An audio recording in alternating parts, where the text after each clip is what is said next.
a respeito do pedido do Congresso americano, né, na verdade, o Comitê de Justiça do Congresso americano, pedindo ao X para que envie todas as ordens, todas as decisões do ministro Moraes, de pedidos ali de informações sobre as contas, né, determinação de suspensão de contas e tudo isso. Então, até então, a gente não tinha esse elemento, né, do Congresso americano, ali, através desse Comitê de Justiça, pedindo essas informações.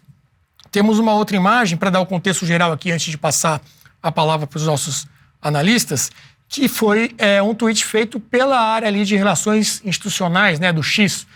Vou ler aqui um pouquinho dessa tradução.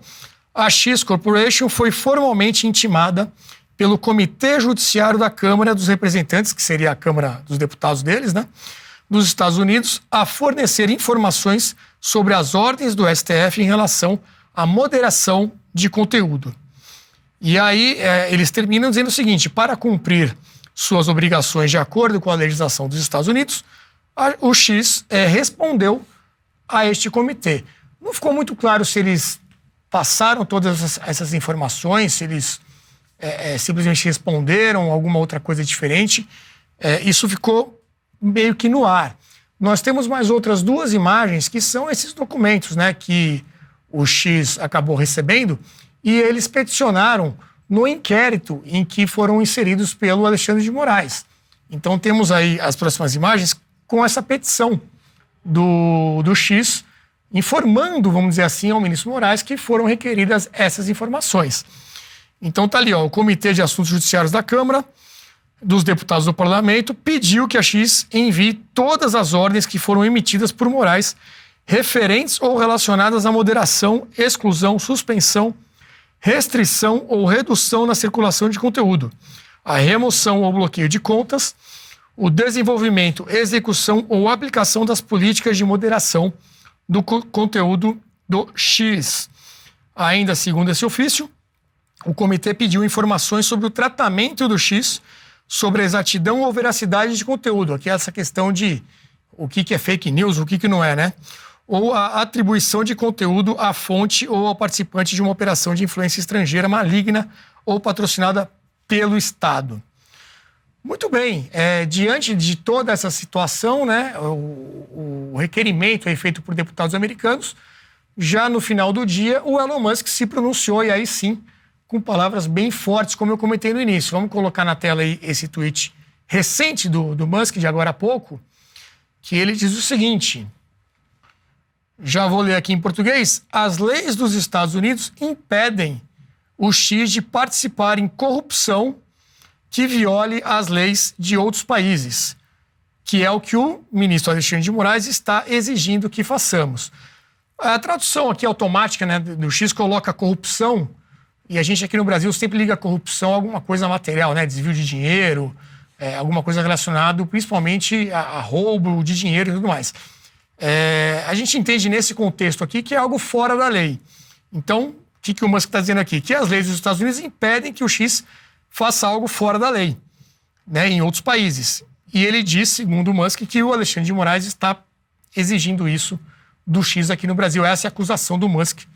E aí ele retuita, né, essa postagem aí feita pela conta de relações institucionais. Eu vou começar hoje com o nosso convidado, já que é o especialista aqui no assunto, está acompanhando esse caso muito de perto, já deu várias entrevistas a respeito disso, mas sobre esta postagem aqui é a primeira vez que ele vai falar. Pelo menos, não sei se chegou a tuitar alguma coisa, André. Faz sentido isso aqui que o Musk está dizendo? Ele faz uma análise correta dessa demanda do Moraes e como é que você acha que isso pode repercutir diante desse imbróglio todo? Boa noite. Boa noite, cumprimento meus colegas, espectadores da Brasil Paralelo, é um prazer estar aqui. Olha, de fato, concordo, essa questão da corrupção, né, me parece que a ideia de rompimento institucional, né, que então, de alguma maneira, quando você é convidado ou pressionado a violar a lei do seu país ou do país do outro, para entregar dados, que foi essa a acusação inicial do Musk, claro, isso é uma ruptura institucional, portanto, corrompe-se, não é? dessa maneira. Eu acho que é muito importante a Câmara norte-americana ter se posicionado dessa forma e eu acho que nos guia ao que deve ser feito com esse caso. Eu fiquei muito incomodado durante toda a semana com a politização de todos os fatos relacionados ao que Musk dizia. Politização faz parte do jogo, mas a politização não pode esconder o jogo. A politização não pode servir para a gente desqualificar o fato. E o fato é que houve denúncias ou acusações e essas acusações precisam e precisavam ser apuradas, inclusive pela opinião pública, pelos nossos congressistas, de uma forma muito mais severa, vamos dizer assim, do que entendo que até então foi feito. Então, de alguma forma, quando os Estados Unidos se prontificam a fazer isso, eles nos mostram como é que a gente deve se colocar diante de uma denúncia. Alguém está fazendo uma denúncia, você precisa apurar, é um negócio óbvio. E não simplesmente esconder por trás dos fatos, dizendo que isso é obra de uma extrema-direita cosmoplanetária, transnacional e coisas do gênero que beiram ao ridículo mesmo. Ou então, simplesmente desqualificar os fatos, dizendo que há uma intenção do Musk de fazer isso ou fazer aquilo, ou se comportar em relação aos seus concorrentes, porque, enfim, está atacando as demais plataformas ou expondo os fatos e etc. Não.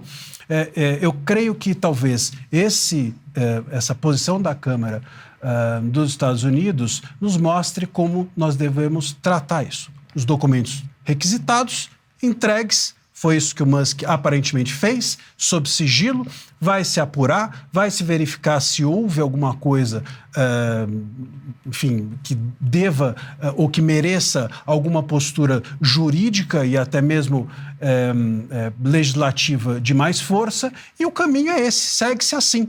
E devemos, entendo eu, o nosso judiciário mostrar que também, da mesma forma civilizada que está sendo feito lá fora, se faça aqui, né? Ou seja, que o nosso judiciário entregue também os documentos que são requisitados, até porque esses documentos já demorou demais para serem entregues a nós. Então, se não querem entregar a nós, que se entreguem aos norte-americanos para que, de alguma forma, todos nós saibamos se o Musk tem razão, se o Musk não tem razão.